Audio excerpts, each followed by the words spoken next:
like what qualities do you think you bring out in each other that might not be there if the other person wasn't part of this venture with you? Well, if it wasn't for Milena, I would be a complete mess out here.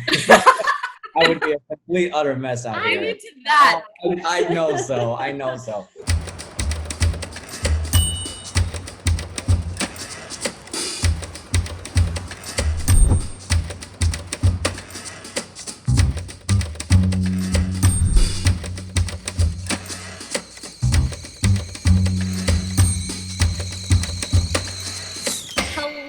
Everybody, and welcome to another episode of Tea with Abby, the show where we talk the tea, aka the truth of what it is like to run a business. And this season we're focusing on duos and partners and founders who have outside relationships other than their work relationship.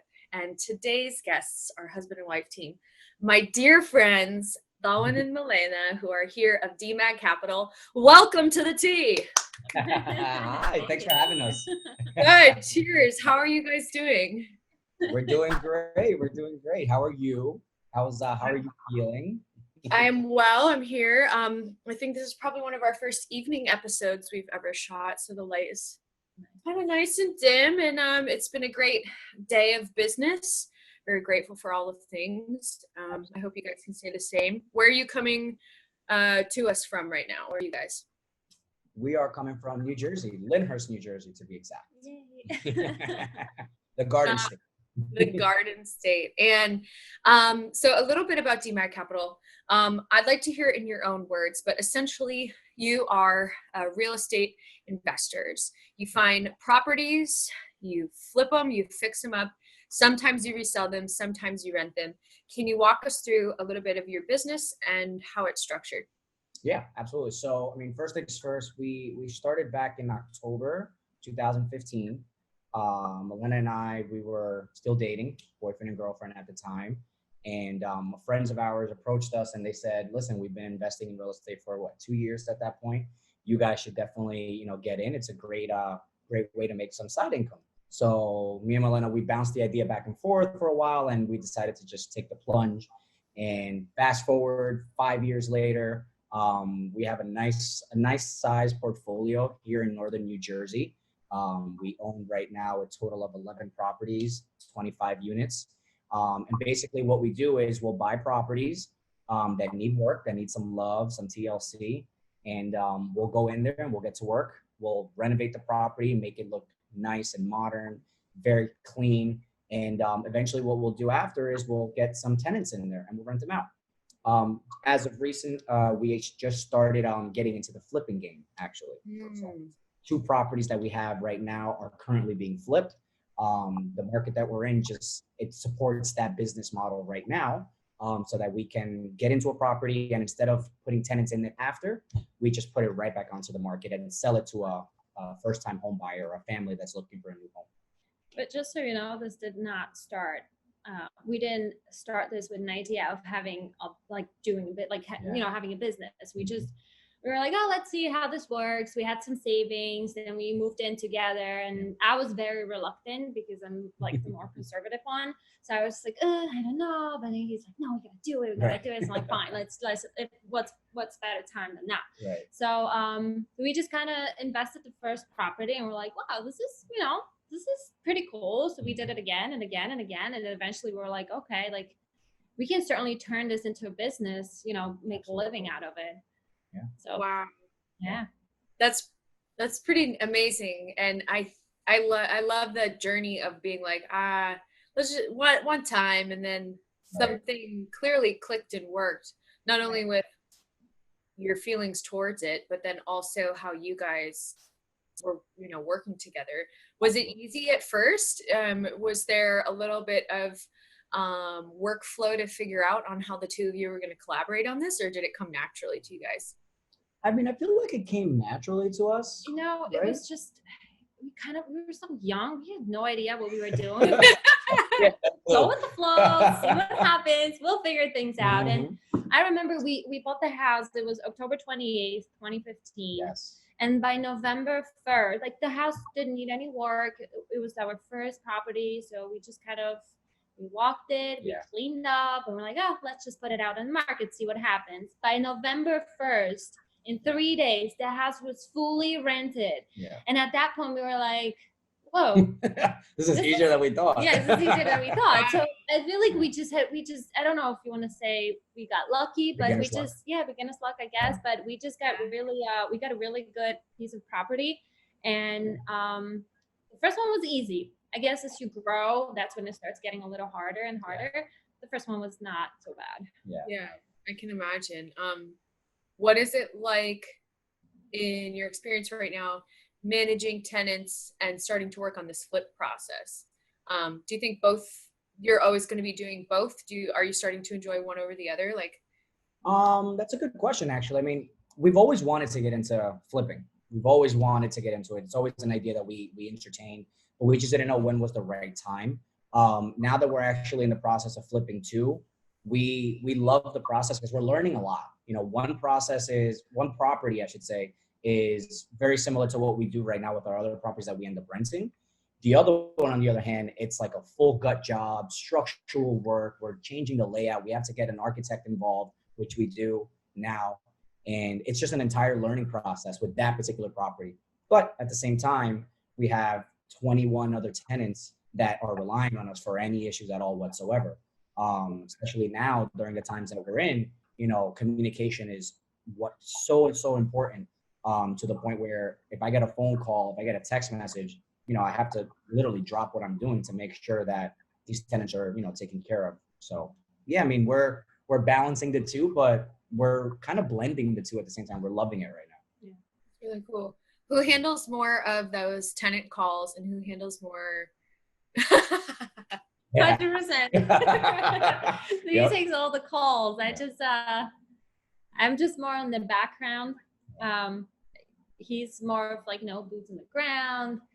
He's always out and about, always talking to people, always doing some sort of business outside. I'm more, at home, just taking care of all the small details. Taking care of the books, receipts, everything that needs to be taken care of that he hates, I do. Yeah. Milena is more detail oriented than me. I'm the big picture person. Yeah. Like I see I have like that shiny object syndrome. I see it, I want it. Yeah. And then Milena's like, okay, well, let's try to figure out how we can acquire that, how we can make it happen. I like to say that I'm out here, just running, making a mess, and then Milena is just like cleaning it up and making sure that we're pretty good. much what happens. Yeah. But he's more of like an extrovert. He has more like a people person. He's more of a people person, so it comes to him easier than it probably would to me. Is that how you guys are naturally in your relationship outside of your business? Oh yeah. I want to say yeah. For sure. Yeah. I'm always talking. I'm always the loud one. Yeah. Noah got that from me because he is super loud. Yeah. And then Milena, on the other hand, she's very calm and very analytical. So yeah, absolutely. Yeah. I do want to ask a little bit how baby Noah's doing. And for our viewers out there, these two dear friends became parents almost a year ago. 9 months. Yes. Yeah. 9 months next week. What has been bringing a child into the mix? And now, you're adding another title, which is something that Albert and I are going to be experiencing soon. We went from husband and wife to business partners. Now we're going to be parents. Like, what did adding that sort of next layer to your relationship look like for your business? How did it affect it? I mean, it was definitely an adjustment. Yeah. No amount of books, podcasts, shows, you name it, nothing can prepare you for what a baby does to you as a family, and in a good way. At least for us, it was in a good way. He just makes it all worth it. Absolutely. We thought we had a purpose. We thought, we have a goal in life, and obviously, like any entrepreneur, we were chasing the freedom, but now it just all makes sense. It was that little piece that was missing, and now it clicked.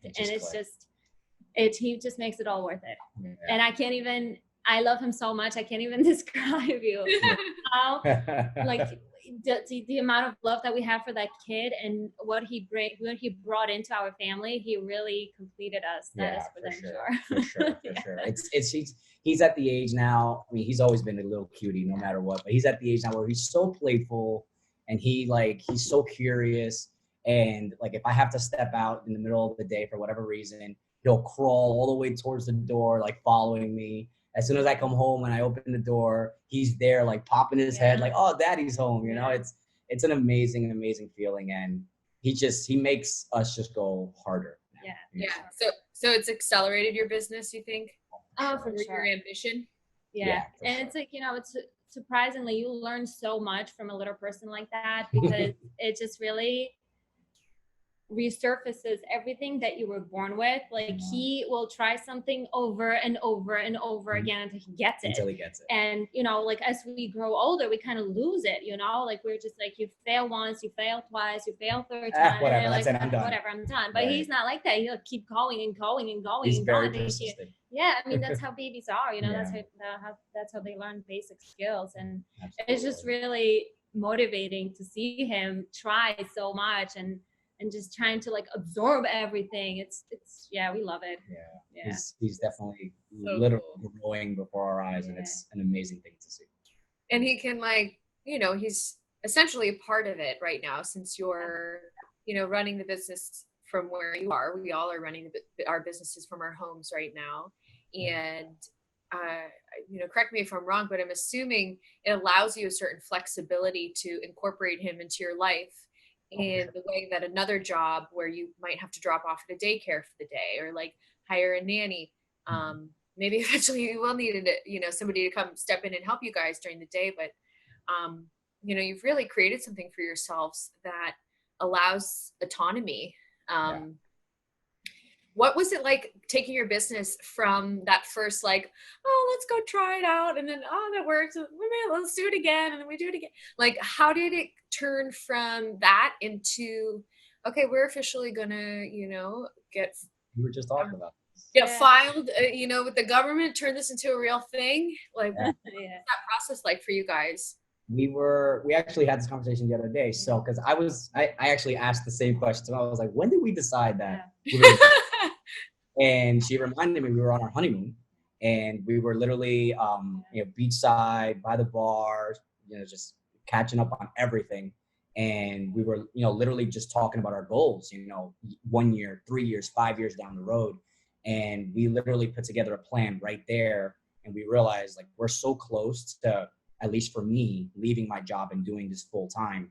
This is what we need to do to actually make it happen. And the goal was to, for me to put in my notice at my job, March 2020. Right. Like by the first quarter of 2020. By the end. By the end of the first quarter of 2020, he was supposed to be out. And I was able to actually put my notice in September 2019. So pretty much like a quarter earlier. And it was because we literally put a game plan in place, and we put all our chips in. We said, you know what, let's just go in. And, luckily we had enough confidence in ourselves, in our experience, in our network of people that have, put us under their wing, to make that decision and just go hard. Yeah. And I remember I was 6 months pregnant when he quit his job, and everybody was like, are you guys crazy? You're not going to have a steady income coming in. That's a huge risk. And in my mind, I'm like, it's a huge risk if we don't take this step. We need to, we need this freedom. We want to be involved in the baby's lives. We can't just, I just couldn't imagine both of us working 9 to 5 every single day and not spending time with our son. So for us, that was just like, it was more of a reason for us, to have him quit the job and just do it full time. And ever since, it's been great. We've been able to do so much. Absolutely. That's a pretty powerful statement there. It's a huge risk not to take the risk, not to take that. Because then you are jeopardizing a whole future of possibility for yourselves. Absolutely. Yeah. Did that leap of faith, did it put a strain on your personal relationship? Like, how did it affect your marriage? Or was it completely the opposite of that? I mean, it wasn't perfect. It hasn't been perfect. But again, we're a team. We're in this together. Yeah. We made this decision together, and we knew the consequences of that decision. So there have been days where it's like, oh, this is crazy. But no matter what, like, we go to sleep at night and we look at each other, we kiss each other goodnight, we say we love you, and we're waking up the next day and we're doing it all over again because this was our decision, no matter what. So we don't question, and that's why whenever we make a decision, we're always on the same page. If we can't get on the same page, we just don't make the decision yet. Sure. We wait until we both agree on what we want to do, because otherwise we know that at some point in the future this is going to come back and we're going to have a problem. So let's just agree on something now, and whatever decision we make, that's the decision. We moving forward, not looking back. Not saying, oh, it's your fault that it didn't work out, it's your fault that it didn't work out. This is our decision. We made it together, and just stick to it. Absolutely. Yeah. That's kind of what I've been picking up on in this theme of talking with partners this season, is like, it is a superpower to have a very powerful, positive, close relationship outside of your work relationship, because you've already established communication skills that you can now put into practice while you're in your work modes, and that the stakes are that much higher to have to find a solution, because like you said, at the end of the day, you're going to bed next to each other, you're going to wake up and have breakfast together. And so making the decisions, coming to an agreement, finding balance is even more important in your business, because then you're not going home to a different house at the end of the day and being like, my co-founders today were driving me nuts. Like, you still have to face your business partner at the end of it all. That's pretty cool. Do you think that you guys bring out, like, what qualities do you think you bring out in each other that might not be there if the other person wasn't part of this venture with you? Well, if it wasn't for Milena, I would be a complete mess out here. I would be a complete utter mess out here. I need that. I know so. Because at the end of it, it's like I said before, I'm the big picture person, and like, I hate details. Like, I get very overwhelmed when it comes down to like the nitty gritty stuff, like the things that she does for the business. Can I do it? Yes. I prefer not to, just because it'll take me way longer. I may not do it the right way, the way that she does it. So I'm just out here, and if it wasn't for her, it would be who knows if we would have DMAG right now, to be very honest, I think I kind of chilled out a little. I was always so uptight, so worried about how things are gonna work, trying to plan every single thing, but watching him work, and like, he just kind of does everything like on the go. Like, he doesn't need a plan. He'll do it. And I'm like, maybe there is like, there's a plan for all of us, and whatever's meant to happen will happen. So yes, I can have like an outline of what I want to do, but I don't have to have an hour after hour after hour planned out. So I think that was good. One thing I have learned from her, I've learned a lot, but one thing specifically that I've learned from her that I've implemented actually recently is just doing a to-do list. It's like the simplest thing. And like, I've always said, oh no, it's whatever. I'll just on the fly, or I'll just put it in my phone and I'll never look at it again. Whereas now it's like, if I have a million things running through my mind, which I usually do, I'll just write it down. And then as long as I have it down, like, I've become recently a lot more organized, because I wake up, I put my thoughts on paper. I got to do this. I got to do that. I got to do this. And then as I go, I just check it off, cross it off, or check it off. And by the end of the day, that, mammoth of a list is now down to just maybe a couple things, or maybe nothing at all. And I just feel so much better. And I learned that from him. I'm also not a natural risk taker. Like, you probably get a sense of that already. So he's the one always, out and looking at these deals and bringing them home. And I'm always like, ugh. But okay. I mean, I trust him. Like, at this point, like, I trust him. I trust his judgment. I know what he's doing is right. And he always firmly believes that things are going to work out, and they always do. So I always say things will work out if you want it to work out, because you will figure out a way to make it work. Absolutely. So I think I learned that from him. Like, you gotta take a risk. No risk, no reward. Exactly. Yeah. Wow. Yeah, mindset is definitely half the battle in running your own thing, especially right now, as we have been facing a global pandemic in the last several months. At this point, how has it changed? My first question about how it's changed your business, if any at all, positive, negative. What kind of impact have you felt specifically on your business right now? Yeah, I mean, when the pandemic first hit and it was, officially called a pandemic, at that moment in time, we actually had a couple deals under contract.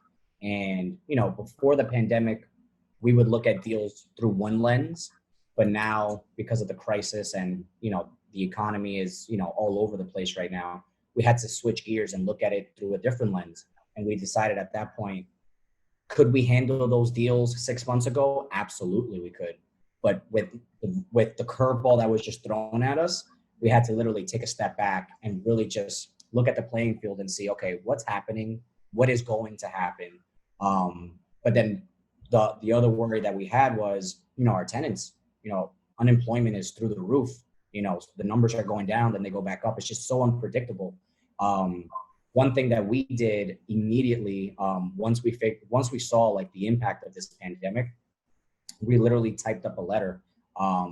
Shout out to Bigger Pockets, because they're a huge resource for people like us who are real estate investors. And they rolled out this idea of typing up a letter and just communicating with your tenants, letting them know, listen, we understand there's a pandemic. Number one, take care of your family, take care of yourself, stay healthy, practice social distancing, wear a mask. Here are some resources in case something does happen to you and your family. But when it comes to actually the rent part of our conversations, the rent is still due, but just know that we're humans. We're not robots. We do have hearts.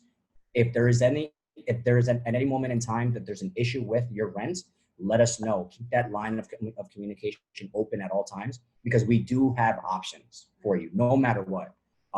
And literally a couple days after I typed up the letter, I hand delivered it to each tenant to their mailbox. And a couple of days later, I'm getting phone calls just saying thank you. Like, thank you for understanding.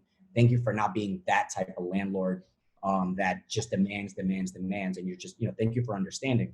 To this day, knock on wood, all of our tenants have been on point with their rent.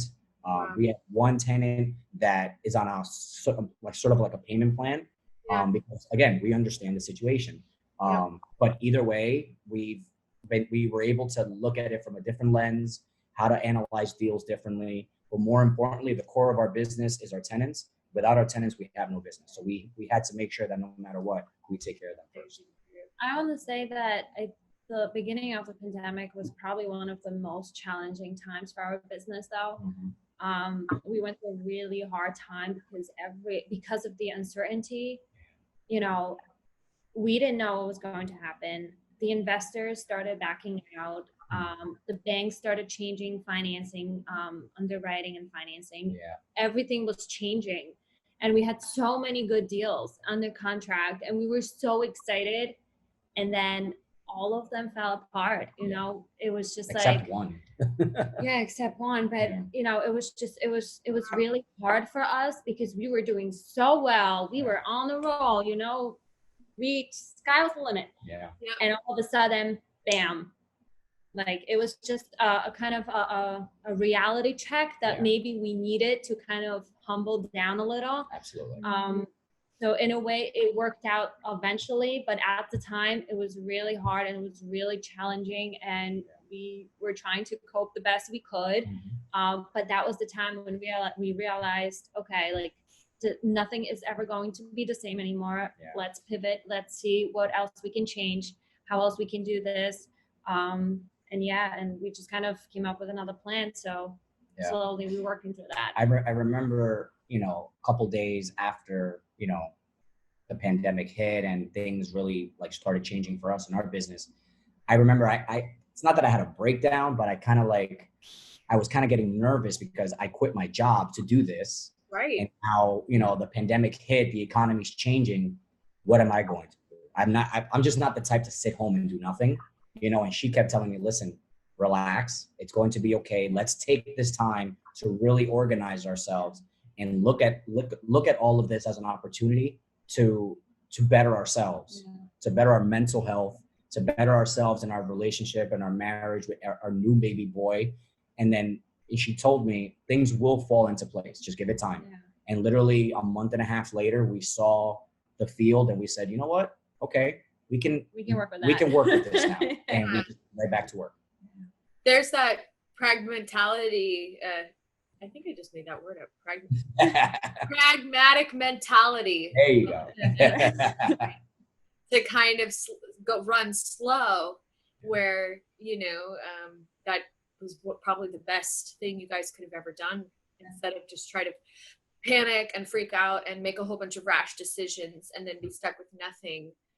It sounds like it was a pretty smart idea to take a step back, to breathe, to acknowledge how intense the situation was, and it still is, and then use it to find those silver linings. I think it's the entrepreneurs I'm talking to right now who are diligently seeking out silver linings. They're not afraid of acknowledging how traumatic and hard things are, but they're so resilient with saying, despite that, we're going to find a way through.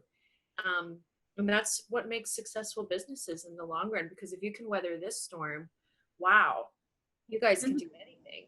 Yeah, that's exactly how we feel. Yeah. I mean, in the moment, it feels like everything is falling apart. Like the war is coming, it's crushing down. But you just you have to get out of it. You have to find a way, because him being all worried, that wasn't doing us any good. It wasn't helping in any way. And I don't worry. I'm not the type to worry, but when this all happened, I was like, oh, okay, this is real. This is real out here, so.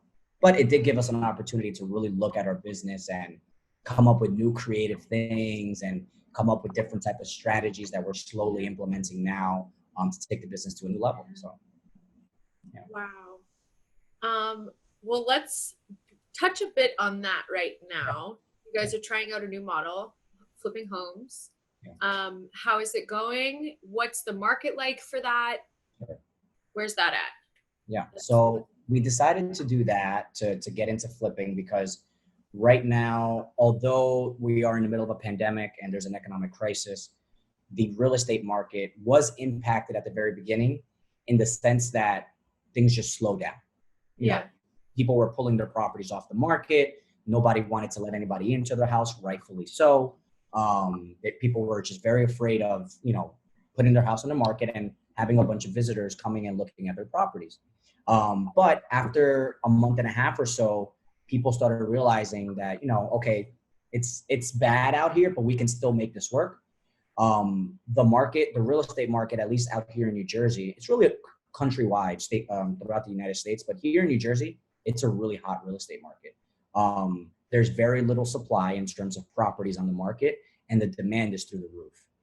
Once the pandemic hit, the feds decided to slash interest rates to the point where they're at like all-time lows. And that's driving the demand for buyers out in this market right now. So it's just a simple supply and demand. There's no supply at all whatsoever, very little, and yet there's people looking to buy. So what's happening? Prices are skyrocketing right now.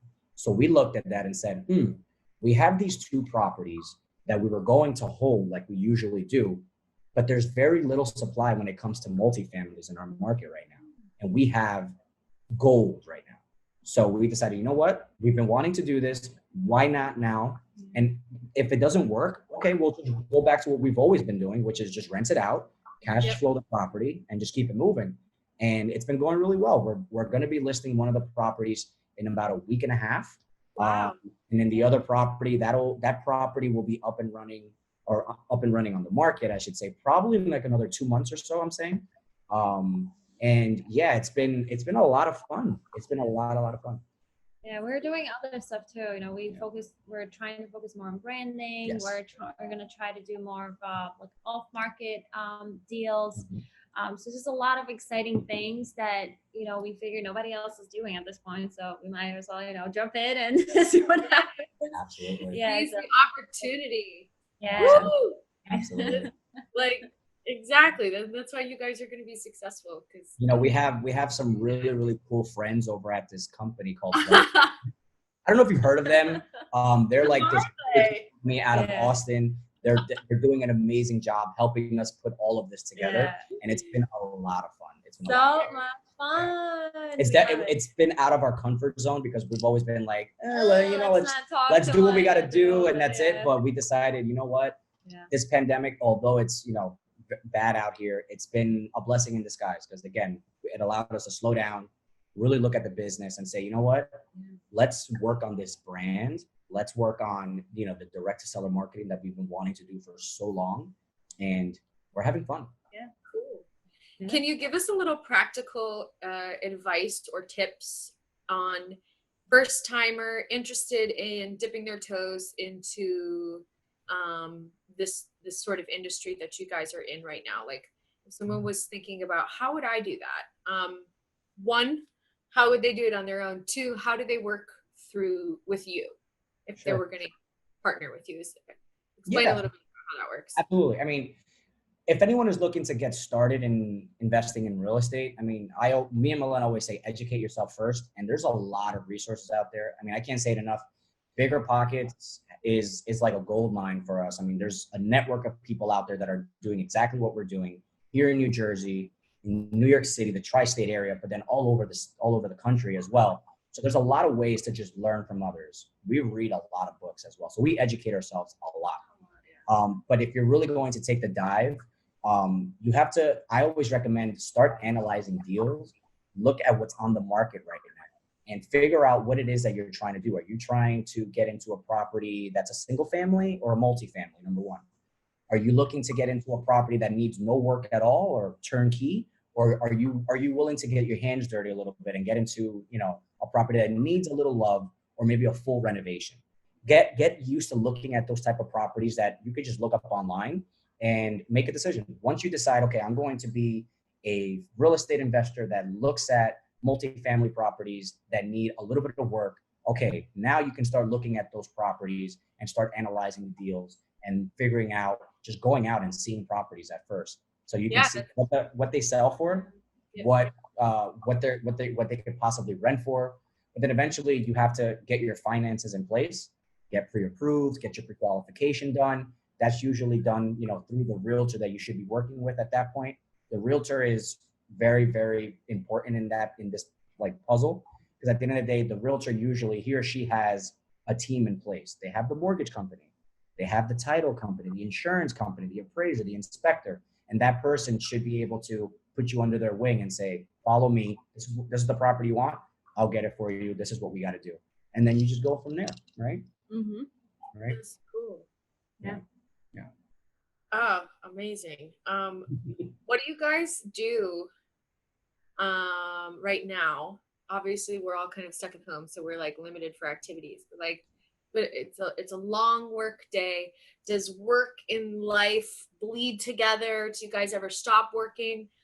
Do you love to like finish the day and you like recharge together? Like how does your life and your work all fit together right now? Well, I still work full time. I still have a 9 to 5. So that is still a big part of my day. There are days that I have a lot of work and I'm just locked up in the room and I don't come out. There are days that are a little bit, more fluid. Yeah. So that is a big part of my day. But because our business is still in such an early stage, very often we'll just kind of get out of the house, take Noah on a walk, and we walk and talk. Yeah. And We discuss, discuss, whatever updates we have for each other in terms of our real estate business. So we do that. But it's also just a good way to just like get out of the house, because we've been, for the most part, cooped up all day, and we have a little 9-month-old that, is running around, but as soon as we take him out, he calms down a little bit, he's like, wow, fresh air. Look, there's a tree here. Yeah. Exactly. He just starts looking around, and it's just a good way for us to kind of like unplug and just call it a day and just catch up on everything, but really just walk and just enjoy the fresh air and just walk and, enjoy the rest of the day. Yeah, it is difficult now, with us being home and, constantly just seeing each other. And now in the past, I want to say a month or so, Down started getting out more because things started opening up a little. Sellers let people in their houses, and business is just taking off. So I've been home a lot with Noah, but so at least like he gets to go outside. Absolutely. But yeah, it's been hard, but I think we're managing, and it's just kind of like taking one day at a time. Like don't expect that each day is going to be the same because it's not. It's not. It's different every single day. Yeah, and sure. I think at the beginning I was stressing that a lot because I am very structured. I like to be organized about my day, and right now all there is chaos. Organized chaos. Organized chaos. And at first it bothered me, but it's just like I had to learn to live with it, and I had to learn how to work around it instead of try to fight it, because the way things are looking, this pandemic's not going away anytime soon.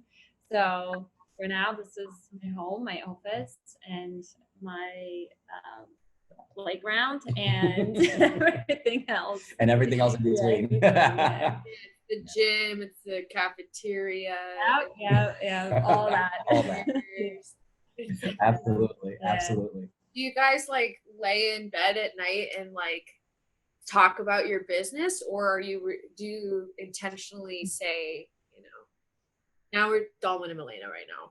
No, I feel like at a certain point, and we just watched Parks and Recs for the first time. Oh yeah, we binged it. Yeah. So nice for us to unwind at the end of the day. Yeah. Such fun. So like I want to say about 8:30. That's when we're like, all right, that's it. Like let's just watch some TV or do something completely. So we don't watch TV at all during the day. So by the time Noah's down between 7:30, and we have dinner, we wrap up anything that we had pending. By 8:30, that's it. We're hanging out. We turn on the TV for a couple hours, and by 10 o'clock, it's lights out. Yeah. At that point, our brains are just fried. Yeah. I know. I think back on the beginning of when we were building Blended Sense, and it was very hard for Albert and I to not bring the business into every single aspect of our day. Yeah. And one of the, we do have a third co-founder.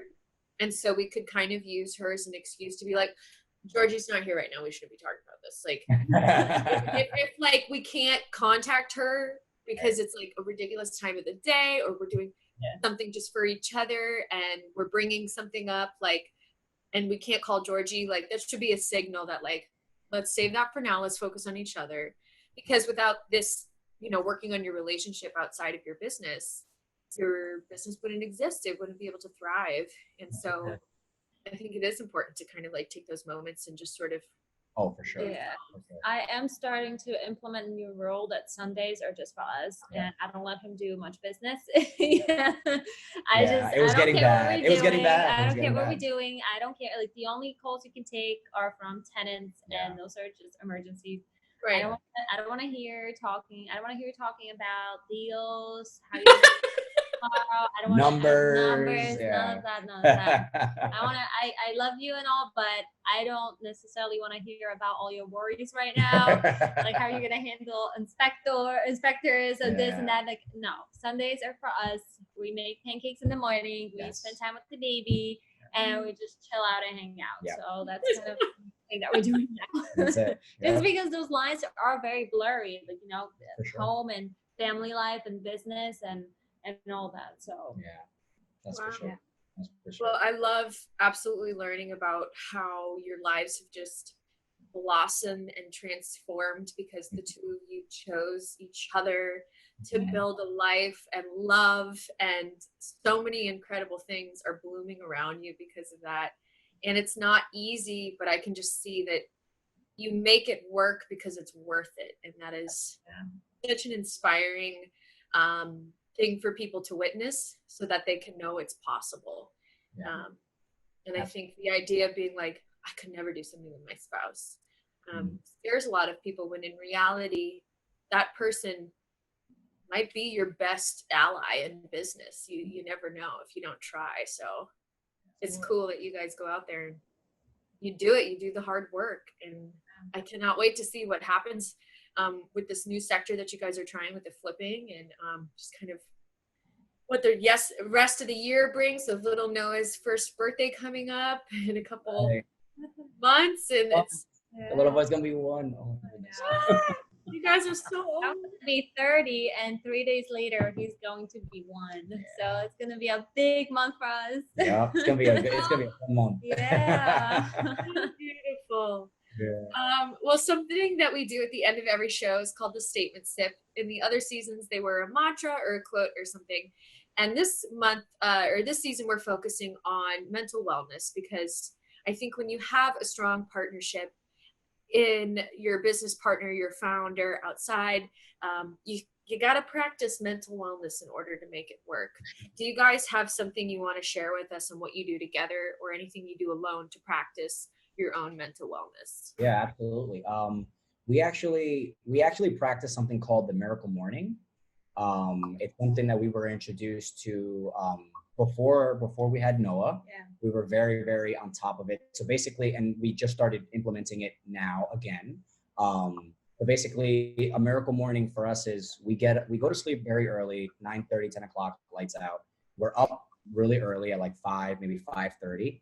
And we practice something called savers. So in the morning, we get up, throw cold water in your face, drink a nice cold glass of water, wake up.